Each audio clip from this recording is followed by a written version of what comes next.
এই যে আমি আবার হাজির হয়ে গেলাম আপনাদের মাঝে। আজকে নিয়ে এসেছি মেজবানি বুটের ডাল দিয়ে গরুর মাংস। কে কে খেয়েছেন গাইস বলেন? এই রান্নাটা পরোটা, ভাত, পোলাও, রুটি সব কিছুর সাথে একদম পারফেক্ট। সিম্পলের ভিতরে গর্জিয়াস রান্না। আজকে আমি রান্না করব মেজবানি গরুর মাংস দিয়ে বুটের ডাল। আর এই যে মাংসটা দেখতেছেন একদম ফ্রেশ, চর্বি সহ হাড্ডি সহ মাংসটা আমি নিয়েছি। এখন আমি রান্নাটা করব।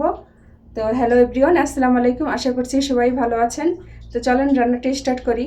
আর আজকে আমাকে একটু পাগল পাগল দেখাচ্ছে, আসলে দেখাটাই স্বাভাবিক। কারণ 10 থেকে 12 ঘন্টা ডিউটি করে আসার পরে যদি কাউকে রান্না করতে হয় তাহলে পাগল দেখাটাই স্বাভাবিক, তাই না? আসলে পেট আছে, রান্না করতে হবে, এটাই। তো এই যে মেজবানি গরুর মাংস দিয়ে বুটের ডাল সব কিছু রেডি করে নিয়ে চলে আসলাম। প্রথমেই দেব এই যে পর্যাপ্ত পরিমাণ পেঁয়াজ, মরিচ আর এই যে আস্ত রসুন, এগুলো দিয়ে দিলাম। এই মেজবানি গরুর মাংস দিয়ে বুটের ডাল, এটাতে একটু সব কিছু মশলা বেশি লাগে। এখন আমি এক এক করে সব মশলাগুলো দিয়ে নিব। টিপস টু টিপস আপনাদেরকে আমি দেখিয়ে দিচ্ছি। যে এখানে আদা রসুনের পেস্ট, এখানে জিরে গুঁড়ো, এখানে ধনে গুঁড়ো, এখানে গরম মশলার গুঁড়ো, এখানে হচ্ছে এই মরিচ গুঁড়ো, এখানে হলুদ গুঁড়ো, আর এখানে হচ্ছে আস্ত মশলা, আর এই যে তেজপাতা, দারুচিনি, এগুলো আমি আগেই দিয়ে দিয়েছি। এখন এই সব মশলাগুলো দিয়ে নিলাম। এখন দিয়ে দিব তেল। এই রান্নাতে একটু তেলটা বেশিই লাগবে। এখন দিয়ে দিব স্বাদ মতো লবণ। এই যে সব কিছু দিয়ে এখন ভালো করে মাখানোর পালা।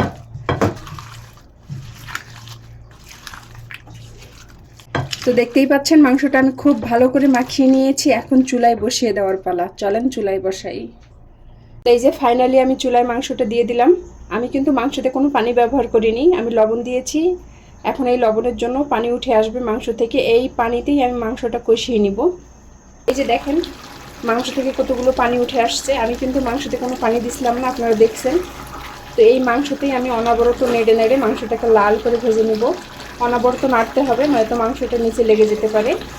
এই জন্য মাংসটা এভাবেই নেড়ে নেড়ে আমরা লাল করে ভেজে নিব। তো মাংস কষাতে কষাতে একদম পেঁয়াজ মরিচ একদম একাকার হয়ে গেছে গলে। আর দেখেন আমি একদম লাল করে ভেজে নিয়েছি মাংসটা। এখন আমি এখানে বুটের ডাল দিয়ে দেব। এই যে বুটের ডালটা আমি 50% সিদ্ধ করে নিয়েছি, আর 50% আমি মাংসের সাথে রান্না করে নেব। এখন এই বুটের ডাল আর মাংসটা আমি আরও 10 মিনিট কষিয়ে নেব। চিন্তা করতেছি পাতিল ধরবে কিনা, হয়তো পাতিল আমাকে চেঞ্জ করতে হবে।